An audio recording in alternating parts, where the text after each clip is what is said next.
In our last video, we created this generic onboarding pipeline. It's one we're going to use for manually onboarding candidates into our system.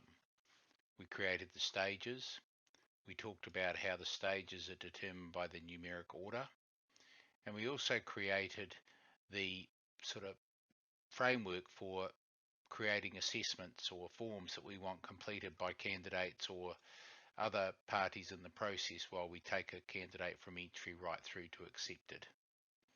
So now in this video, we're going to focus now on how we create a candidate form, application form. Here we've got four forms that are going to be completed throughout this process. We also have a reference check that we're going to also maintain. So what we want to do now is go through the various questions and options that we would want a candidate to fill out when they are completing an application form. So just to sort of put things in perspective again, what's going to happen is a candidate's going to come into the entry stage and they're automatically going to be moved to the registration stage. When they hit the registration stage, they're going to be sent this candidate registration form to complete. So now in this video, we're going to define that candidate registration form. So we come in here, we edit, we open it up to edit it, and we can now start creating the questions that we want the candidate to respond to. So the first question we're going to ask is, are they an Australian citizen? It's a mandatory question. What mandatory means is that the candidate will not be able to save the form as complete if they've not addressed all of the mandatory questions. So clearly this is, are you yes or no? So we'll save that. But if they're not, what do we want to happen? So in this case, we can click and take extra actions based on the response. And this time we're going to say, well, if they're not, we want to take them to a right to work check. So that means they're going to be placed into that stage of the pipeline, which will automate the visa check. So we'll save that and we'll close that. And then we'll continue now to add the remaining questions. So we want to know if they've got a passport. One of the reasons we want to know if they've got a passport is because when we send the information to the Vivo, because they may not be an Australian citizen, one of the details that we need to send with that API call is whether or not they have a passport and what their passport number is. So now we ask them if they have a passport. If they say no, fine. But if they say yes, then we want to collect some more information. So we go secondary questions. And then when we type our question, we say, please upload a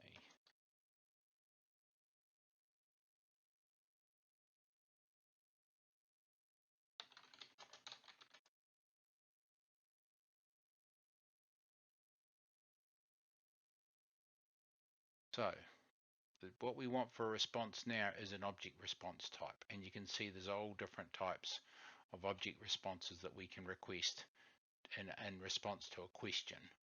So here we were asking for their passport details, so we select passport details. You notice too that I said please upload a scanned copy. What that means when I go save is I'm asking if an attachment is required. And if I say yes, then the candidate will not be able to complete this question without uploading a copy of their passport and photo page. So we can save that, close, and now we'll go and add the next question.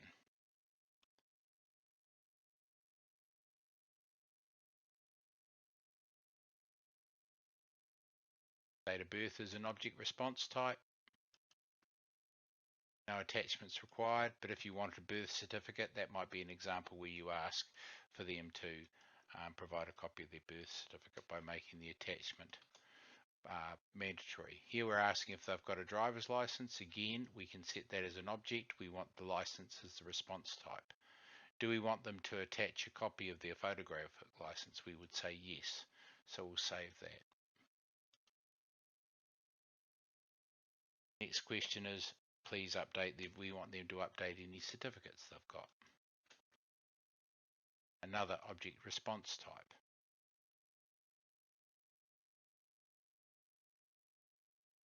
If I wanted copies of the certificate, I would have said yes there. I want them to update their skills. Again, another object response type. So what's going to happen is when they get to the questions and the candidate's asked to update their skills, They are presented with the form appropriate for capturing the information about the skill, likewise the information about the certificates.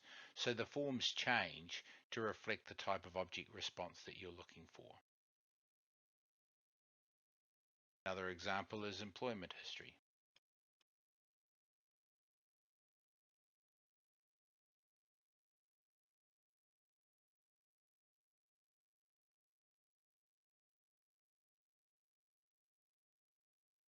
Then we want to ask a slightly different question there, and this introduces another function. So in this case, we want to know how long they've worked for their previous employer. Now, it's not a yes or no or a number. We're going to ask them to complete a multi-choice. And we're going to ask them, is it less than 5 years?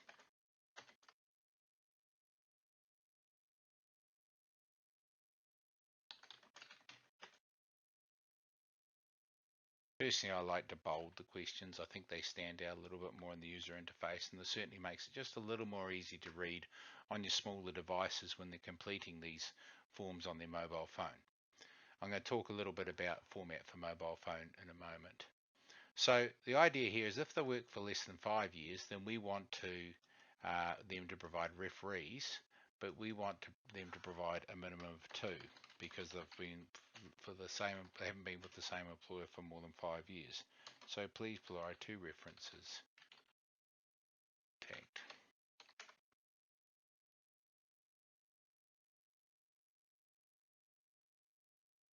And again, we go back to object response type. We can see that we've got referee here, but now I get a different question. Do I want to restrict the number of referees? Well, I have to have at least a minimum of 2, maximum of 3. So that's another example where we are asking for something different in response to a particular answer that a candidate might give. So here when we say more than 5 years, we do another secondary question, but we only ask please provide a reference for us to contact.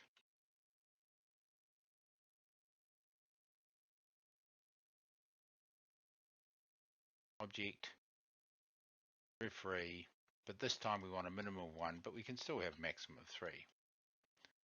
Save that. Now we're going to introduce the concept of flagging responses. So we're going to ask a question now, which is, do you have any allergies?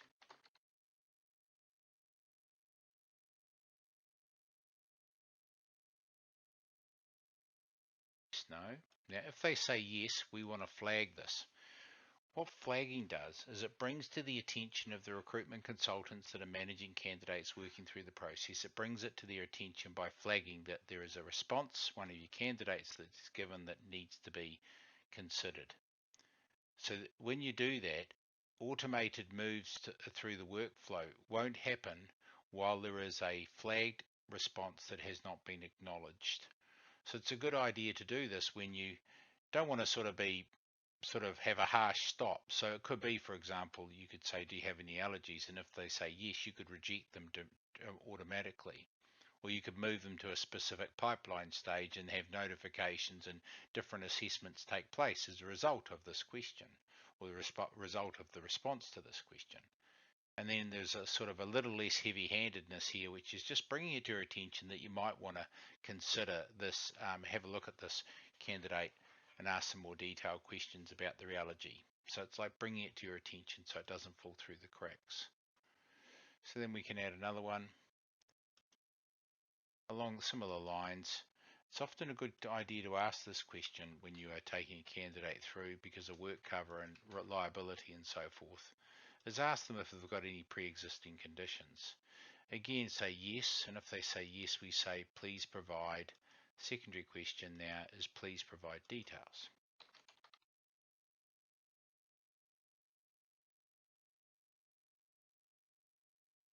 And it's a text response now where they'll provide an explanation of the pre-existing condition that they suffer from. And we also, of course, want to ask them if they declare that they are providing a true and fair response. So here, do you clear that the information you provided is applying? So you go yes, mandatory. And again, it's a good idea to flag it if they say no, because you probably want to be brought to your attention if somebody's not providing a true and correct record. And finally, we have one more function that I want to describe. There's a lot more options in here, as you've seen. But this option that we want to do is we want them to request code be sent to phone or email to confirm authentication. Now, when you're using a banking app and you log on or you take an action and they say that they're sending a code to your mobile phone to verify that it's you, well, that's the same process. So this time though, we say it's mandatory, and then we select the multi-factor authentication option. When we do that, what this says that that the candidate will request that the code be sent to their phone or email. So we say SMS only or email only, but because I've said phone or email, we're saying either. So when the candidate's completing this application form, they're able to say how they want the code sent to them. And because it's mandatory, they cannot complete their application form until they have provided the code that it's been sent either to their phone or mobile. So this is the registration form. So if they're not an Australian citizen, they're going to go straight to right to work check. If we are going to take them to a right to work check, we need to make sure that we've got their passport and their date of birth, because the system cannot make the call to the visa checking solution without that detail. Then we go through and ask questions about the motor vehicle license, their certificates and their skills and their employment history. This uses the object responses, and you would have seen in the example video at the start of this course where we talked about the process of candidates moving through the application form, and we would have seen them completing those particular object responses with the particular forms. We then ask them about their current employer, and we introduce the idea that we can set a number of responses as a minimum before the question will be considered answered. In other words, if they've been less than 5 years, we're now requesting that they provide 2 referees. More than 5, 1. Any allergies?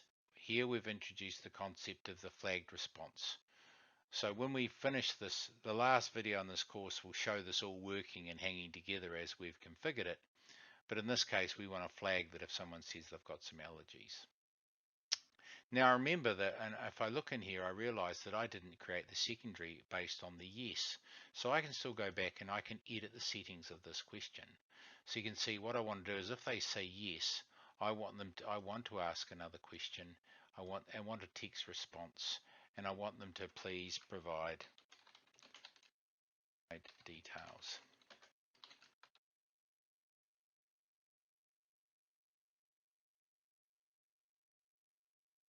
Then we ask them any pre-existing conditions. Actually, that's probably another good one. If they've got pre-existing conditions, we probably do want to flag that response as well if they say yes. So we'll say yes to that. Do they declare yes? If they do. If they say no, of course we want to know. And then finally, the concept of requiring a second code that is sent automatically by the system to their phone or email to confirm authentication when they are finalizing this registration form. So there we've created the questions, we've created our form. The final thing that I want to talk about is preferences. Preferences are important because when the candidate is going to be responding, then it's highly likely that they're going to want to be doing everything on their mobile phone. And if you come back to here, look at this. This is what we call the list view. So we can provide it like this, where they go scroll through all the questions and just one big scrolling list. The trouble with that is that it's quite intensive on the real estate available on your phone. So we provide the option of giving you supplying the questions one by one on the mobile phone. So in other words, they get this question, then when they go save, then the next question will present itself. That's what we call the standard view. And that's why when you've got an assessment that's predominantly going to be filled out on the mobile phone, which in most cases is the candidate assessments, then you would select standard. You can allow the responder to switch the view. Why that's quite useful is that when you come to review the assessment, then we're going to want, the reviewer may very well want to change the view and look at it in a list view. Now the final thing we need to do, we've got our preferences, we've set it up as a standard view. The final thing we want to do is create the review questions. And I'm going to cover that in a little short video at the in my next video about how you create reviews and why you create reviews. Thank you very much.